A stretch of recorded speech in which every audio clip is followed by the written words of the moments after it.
आज मैंने एक लिंक्डइन में पोस्ट देखा तो उस लड़के ने लिखा हुआ था कि मेरे पिताजी के चेस्ट में दर्द उठता है तो मैं उन्हें अपोलो हॉस्पिटल लेके जाता हूँ। डॉक्टर मुझसे ये कहते हैं कि मैंने 50% रिस्क जिन पेशेंट का था उन्हें भी बचाया है, लेकिन आपके पिताजी को सिर्फ 20% का रिस्क है। डॉक्टर्स पे विश्वास कर लेता है। नेक्स्ट मॉर्निंग उसके पिताजी की बाईपास सर्जरी स्टार्ट होती है। डॉक्टर उससे कहते हैं कि 6 घंटे लगते हैं इसमें, लेकिन 7 से 8 घंटे हो जाने के बाद भी उससे कोई प्रॉपर अपडेट नहीं दिया जाता कि किस हालत में है उसके पिताजी। उसके बाद डॉक्टर्स कहते हैं कि इंटरनल ब्लीडिंग ज्यादा हो गई है, इस चक्कर में हमें 6 यूनिट ब्लड चाहिए होगा। तो वो लड़का 6 यूनिट ब्लड जो है अरेंज कराता है। उसके बाद फिर वो रात के 8 बजे रिक्वेस्ट करता है अपने पिताजी को देखने के लिए। डॉक्टर्स कहते हैं उनके पिताजी को आईसीयू में शिफ्ट कर दिया गया है। 8 बज जाते हैं, 9 बज जाते हैं, 10 बज जाते हैं। उसके बाद 11 बजे उसका भाई जो है ओटी में जाता है। तो क्या देखता है कि डॉक्टर्स फेक सीपीआर दे रहे हैं उसके पिताजी को। उसके पिताजी ऑलरेडी मर चुके थे, लेकिन हॉस्पिटल वालों ने बिल बढ़ाने के लिए, टाइम बढ़ाने के लिए, बिल बढ़ाने के लिए उनको हॉस्पिटल में एडमिट रखा। ये हालत है हमारे देश की, हमारे देश के हॉस्पिटल्स की, डॉक्टर्स की सच्चाई है ये। आप लोग कहते हो ना कि डॉक्टर्स भगवान होते हैं, डॉक्टर्स भगवान नहीं होते हैं। कुछ डॉक्टर्स हैवान होते हैं।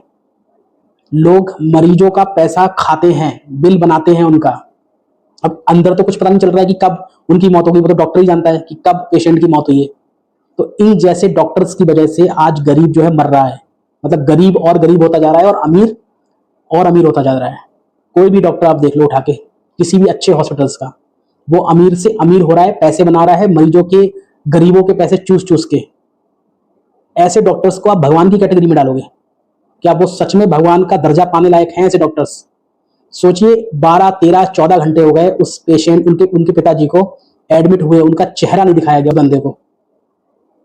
12, 13 घंटे बाद फेक सीपीआर दे रहे थे डॉक्टर्स, ये दिखाने के लिए कि देखो हम बचाने की कोशिश कर रहे हैं आपके पिताजी को, सिर्फ बिल बनाने के लिए।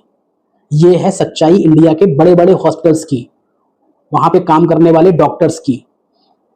इसीलिए तो मैं कहता हूं कि सरकारी हॉस्पिटल अच्छे होने चाहिए। सरकार को कम से कम हॉस्पिटल तो अच्छे करने चाहिए। प्राइवेट हॉस्पिटल्स ने लूट मचा रखी है, लूट मचा रखी है।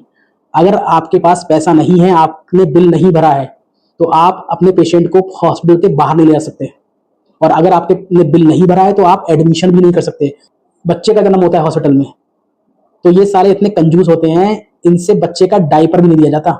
डायपर भी ये मंगवाते हैं मेडिकल से कि डायपर ले आओ जाके। ये हालत है डॉक्टर्स की, हॉस्पिटल्स की, जहां पर एक डायपर भी अपनी तरफ से खर्च नहीं कर सकते।